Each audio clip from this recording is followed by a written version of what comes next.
बिस्मिल्लाहिर्रहमानिर्रहीम। Welcome to the point nursing channel pharmacokinetic. Lecture 4 में आज हम बात करने वाले हैं डिस्ट्रीब्यूशन के बारे में। इसमें हम बात करेंगे कि ड्रग डिस्ट्रीब्यूशन क्या होता है और डिफरेंट फैक्टर्स जो कि डिस्ट्रीब्यूशन को अफेक्ट कर रहे होते हैं उसके बारे में बात करेंगे। फॉर एग्जांपल ब्लड फ्लो को हम डिस्कस करेंगे, देन कैपिलरी परमेबिलिटी किस तरह ड्रग डिस्ट्रीब्यूशन को अफेक्ट करता है उसके बारे में बात करेंगे। Chemical nature of the drug के ऊपर, और binding of drugs to plasma and then binding of drugs to tissue proteins किस तरह जो है हमारे ड्रग डिस्ट्रीब्यूशन को अफेक्ट कर रहा है। एंड देन हम बात करेंगे ड्रग लिपोफिलिसिटी के बारे में। इसके बाद हम बात करेंगे drug distribution in different body compartments में, कि किस तरह हमारी बॉडी में ब्लड जो है डिस्ट्रीब्यूट होता है, प्लाज्मा कंपार्टमेंट में, एक्स्ट्रा सेलुलर फ्लूइड और टोटल बॉडी वाटर में किस तरह हमारा ड्रग जो है वो डिस्ट्रीब्यूट होता है। तो चलिए शुरू करते हैं अपना presentation. Distribution. What is distribution? Drug distribution is the process by which drug reversibly leaves the bloodstream and enter the extracellular fluids and tissues. Drug distribution हमारे पास एक प्रोसेस है जिसके थ्रू ड्रग ट्रांसपोर्ट होती है, जहाँ से हमने एडमिनिस्टर की है वहाँ से ट्रांसपोर्ट होकर डिफरेंट टिश्यूज़ में और बॉडी ऑर्गन्स में किस तरह हमारा ड्रग जाता है, इसको कहते हैं ड्रग डिस्ट्रीब्यूशन। एंड देन हमने बात की कि ये ड्रग जो है हमारे पास रिवर्सिबली लीव करता है ब्लड प्लाज्मा को एंड इंटर होता है टिश्यूज़ में। जैसे हमने पहले बात की कि हमारे पास ब्लड में ड्रग की कॉन्सेंट्रेशन हाई होती है, तो उसकी वजह से हमारा ड्रग मूव करता है from high concentration to the lower concentration जो कि हमारा टिश्यू होता है। लेकिन with the passage of time जब ब्लड में हमारे पास ड्रग कम होना शुरू होता है ड्यू टू मेटाबॉलिज्म या ड्यू टू एक्सक्रीशन, तो वही इफ़ेक्ट जो है दोबारा रिवर्स हो जाता है। और अगेन क्योंकि हमारे पास इस टाइम टिश्यू में और सेल्स में हमारे पास ड्रग की अमाउंट ज़्यादा होती है, तो रिवर्स इक्विलिब्रियम का प्रोसेस शुरू होता है और इस दफ़ा टिश्यू से हमारे पास ड्रग जो है वापस ब्लड में इंटर होता है। तो इसको कहते हैं reversibly leaves the blood stream में enter the extracellular fluids and tissues. अब डिफरेंट फैक्टर्स है जो कि हमारे पास डिस्ट्रीब्यूशन को अफेक्ट कर रहे होते हैं। इसमें है एक ब्लड फ्लो, देन आता है capillary permeability, chemical nature of the drug, binding of drug to plasma protein and tissues and then lipophilicity. इन सब को हम वन बाय वन डिस्कस करेंगे।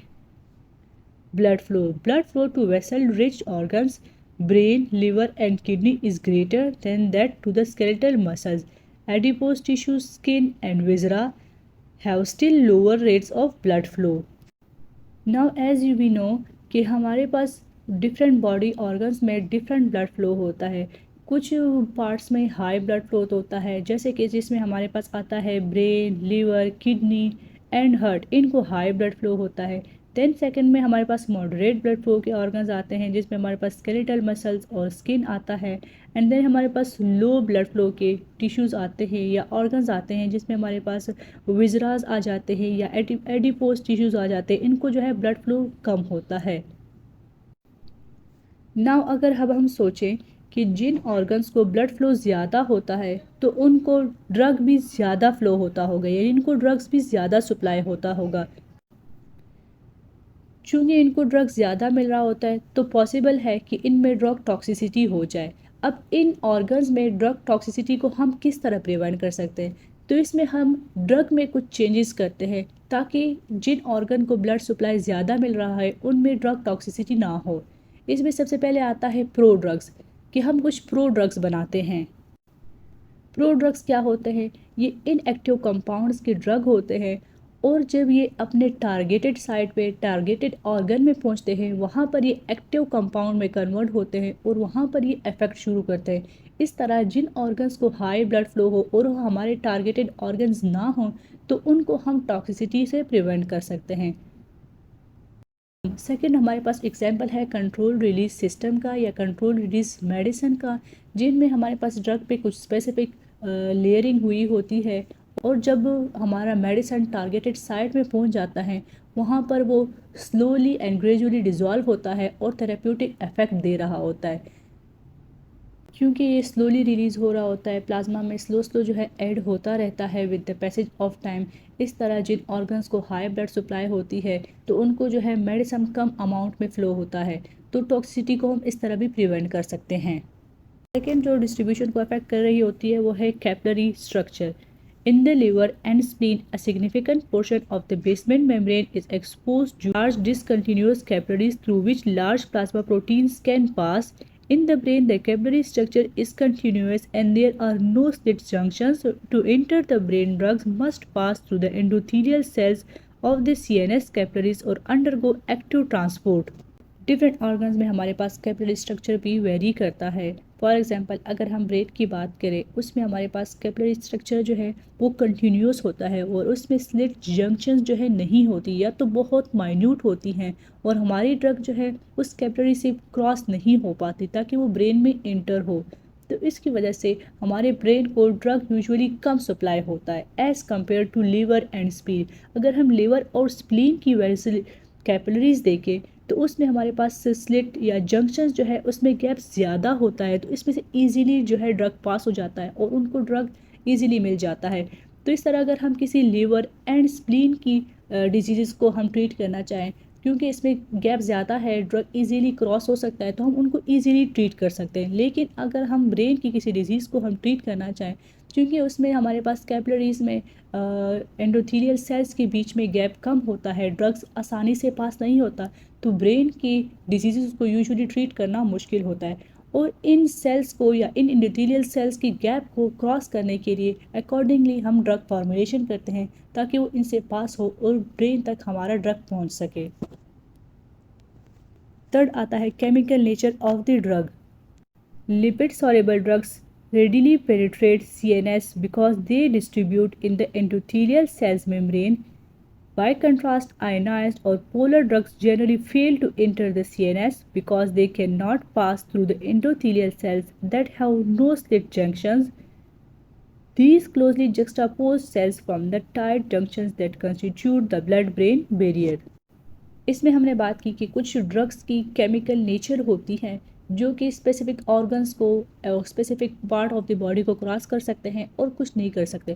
फॉर एग्जांपल अगर हम ड्रग की केमिकल नेचर के बारे में बात करें, अगर ड्रग हमारे पास लिपिड सॉल्युबल है तो वो हमारा जो है CNS में इंटर हो सकता है क्योंकि जो लिपिड सॉल्युबल ड्रग है वो ब्लड ब्रेन बैरियर को क्रॉस कर सकता है। लेकिन अगर हम वाटर सॉल्युबल या आयनाइज्ड ड्रग को हम लेंगे वो चूँकि हमारे पास ब्लड ब्रेन बैरियर को क्रॉस नहीं कर पा सकता और हम जो है CNS की डिजीज़ को वाटर सॉल्युबल ड्रग के साथ ट्रीट नहीं कर सकते। तो अगर हमें ब्रेन की डिजीज़ को ट्रीट करना है तो हमें लिपिड सॉल्युबल ड्रग्स को चूज़ करना है। तो हमने ड्रग की ऐसी फॉर्मुलेशन करनी है, केमिकल नेचर उनकी ऐसी बनानी है कि वो लिपिड सॉल्युबल हो और वो इजीली जो है हमारे पास ब्लड ब्रेन बैरियर को क्रॉस करे और ब्रेन की जो डिजीज़ है या स्पाइन की जो डिजीज़ है उनको हम ट्रीट कर सकें। 4 पॉइंट जो कि डिस्ट्रीब्यूशन को अफेक्ट कर रहा है वो है binding of drugs to plasma proteins and tissues. हमारी प्लाज्मा में और हमारे टिश्यूज़ में कुछ प्रोटीन्स होते हैं, अगर हमारी ड्रग जो है उस प्रोटीन को अटैच हो जाए तो वो बाइंड ड्रग होता है। वो जो बाइंड ड्रग होता है हमारे लिए इफ़ेक्टिव नहीं होता। जो है हमारे पास ब्लड में और टिश्यू में फ्री ड्रग मॉलिक्यूल्स होते हैं वही जो है ड्रग इफेक्ट प्रोड्यूस कर रहे होते हैं और वही इफेक्टिव होते हैं। तो अगर हमारी बॉडी में या हमारे ब्लड में या टिश्यू में अगर ड्रग बाइंडिंग प्रोटीन ज़्यादा है तो हो सकता है कि उस ड्रग का इफ़ेक्ट कम हो। लेकिन अगर ड्रग बाइंडिंग प्रोटीन कम है यानी कि ड्रग और प्रोटीन जो है हमारे पास कम कॉम्प्लेक्स बनेंगे तो ड्रग का इफ़ेक्ट ज़्यादा होगा और जितने ज़्यादा हमारे पास ये कॉम्प्लेक्सेस बनेंगे तो ड्रग का इफ़ेक्ट कम हो जाएगा। Albumin is the major drug binding protein and it acts as drug reservoir. As the concentration of free drugs decreases due to elimination, the bound drug dissociate from albumin.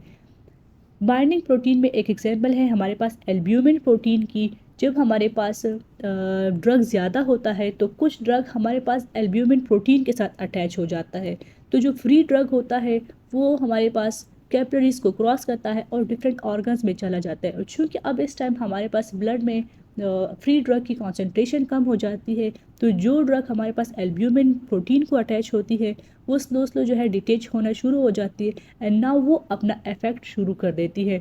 तो इस तरह जो drug free होती है वो effect produce करती है, जो अटैच होती है वो आहिस्ता आहिस्ता फ्री होना शुरू हो जाती है और इस तरह हमारे बॉडी में लॉन्ग टाइम तक इफेक्ट मिलता रहता है हमें ड्रग का। This maintains the free drug concentration as constant fraction of the total body of the total drugs in the plasma. इस तरह हमारी बॉडी में जो है टोटल ड्रग की कॉन्सेंट्रेशन जो है मेंटेन रहती है। Lipophilicity, the chemical nature of drug strongly influences its ability to cross cell membrane. Lipophilic drugs readily moves across the most biological membranes. यानी जो हमारे पास लिपोफिलिक ड्रग्स होती हैं जो कि लिपिड सॉल्युबल ड्रग होती हैं वो इजीली हमारे डिफरेंट सेल मेम्ब्रेन्स को क्रॉस कर पाती हैं और वो डिज़ोल्व होकर इफेक्ट प्रोड्यूस कर सकती हैं। These drugs dissolve in the lipid membrane and penetrates the entire cell membrane. ये हमारे पास लिपिड मेम्ब्रेन में है, डिज़ोल्व हो जाती है और सेल को क्रॉस करके इनसाइड चली जाती है। The major factor influencing the distribution of lipid drugs is blood flow to the area. Major जो फैक्टर है जो हमारे लिपिड ड्रग्स की डिस्ट्रीब्यूशन को अफेक्ट कर रहा होता है वो है ब्लड फ्लो। अगर हमारे पास ड्रग लिपिड सॉल्युबल है लेकिन स्पेसिफिक ऑर्गन को ब्लड फ्लो ही कम जा रहा है तो हो सकता है कि उस पार्ट में, उस ऑर्गन में हमें इफेक्ट कम मिल रहा हो। लेकिन आल्दो हो सकता है कि हमारे पास जो ड्रग है वो लिपोफिलिक हो, लेकिन क्योंकि उस ऑर्गन को ही ब्लड फ्लो कम जा रहा है तो वो ड्रग ही कम रिसीव हो रहा है तो इफेक्ट हो सकता है कम हो। By contrast, hydrophilic drugs do not readily penetrate cell membrane and must pass through slit junction as compared to lipophilic drug जो कि वाटर soluble ड्रग होते हैं। जो हाइड्रोफिलिक ड्रग्स होते हैं वो मुश्किल से सेल मेम्ब्रेन को क्रॉस कर रहे होते हैं और यूजुअली वो कोशिश करते हैं कि वो स्लिट जंक्शंस के थ्रू क्रॉस हों और इफेक्ट प्रोड्यूस करें। Distribution into the water components in the body. Once a drug enters the body, it has the potential to distribute into any one of the three functional distinct compartments of body water or to become sequestered in a cellular side. जब एक दफ़ा हमारी body में drug inter हो जाता है तो उसके बाद वो डिफरेंट बॉडी कंपार्टमेंट्स में डिस्ट्रीब्यूट होता है। अब हमारी बॉडी में 3 मेन वाटर कंपार्टमेंट्स हैं। इसमें एक आता है प्लाज्मा कंपार्टमेंट, सेकंड है एक्स्ट्रा सेलुलर। हमारी बॉडी जो है 60% वाटर से बनी होती है और ये वाटर जो है हमारी बॉडी में डिफरेंट कंपार्टमेंट्स में डिवाइड हुआ होता है। पहले अगर हम बात करें कि टोटल बॉडी वाटर कितना होता है, वो जैसे हमने बताया कि 60% होता है। वो टोटल बॉडी वाटर फिर डिफरेंट कंपार्टमेंट्स में डिवाइड होता है, जैसे कि इंट्रासेलुलर फ्लूइड हो गए एंड प्लाज्मा हो गया यानी इंट्रावेस्कुलर फ्लूइड्स हो गए एंड देन इंटरस्टिशियल फ्लूइड में डिवाइड हुए होते हैं। पहले हम बात करेंगे प्लाज्मा कंपार्टमेंट के बारे में।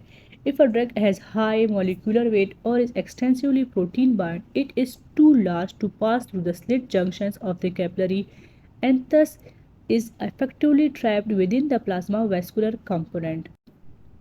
जैसे हमने पहले बात की कि प्लाज्मा कंपार्टमेंट से ही हमारा ड्रग जो है वो डिफरेंट बॉडी कंपार्टमेंट्स में ही डिस्ट्रीब्यूट होता है। अगर हमारा ड्रग जो है या हमारे जो कंपोनेंट्स ऑफ ब्लड है वो इतने लार्ज हो कि वो कैपिलरीज के स्लिट जंक्शंस को क्रॉस ना कर सके तो वो हमारे पास वेसल्स में ही रहेंगे और वो सेल्स में इंटर नहीं होंगे। फॉर एग्जांपल इसमें हमने बात की हेपरिन मॉलिक्यूल की। हेपरिन जो है हमारे पास उसका मॉलिक्यूलर साइज़ बहुत बड़ा होता है, वो वेसल्स की कैपिलरीज से क्रॉस नहीं हो सकता तो वो हमेशा जो है हमारे पास ब्लड में ही रहता है और उसका फंक्शन भी ब्लड में होता है। तो हमें जिस ऑर्गन को टारगेट करना होता है, जो इफेक्ट हमें जिस ऑर्गन में चाहिए होता है उसके अकॉर्डिंग ही हम ड्रग बनाते हैं। जैसे हमने हेपरिन की एग्जांपल ली क्योंकि हमारे पास हेपरिन ब्लड थिनर है और इसका हमें फंक्शन ब्लड में ही चाहिए तो हमने जो है हेपरिन की मॉलिक्यूलर साइज़ बड़ी बना दी है ताकि वो हमारे पास कैपिलरीज से क्रॉस ना हो और उसका इफेक्ट हमारे पास कैपिलरीज में ही मौजूद रहे। तो जिन ड्रग की मॉलिक्यूलर साइज़ बड़े होते हैं तो उनकी वॉल्यूम ऑफ डिस्ट्रीब्यूशन या उनका डिस्ट्रीब्यूशन के जो प्रोसेस होता है वो कम होता है।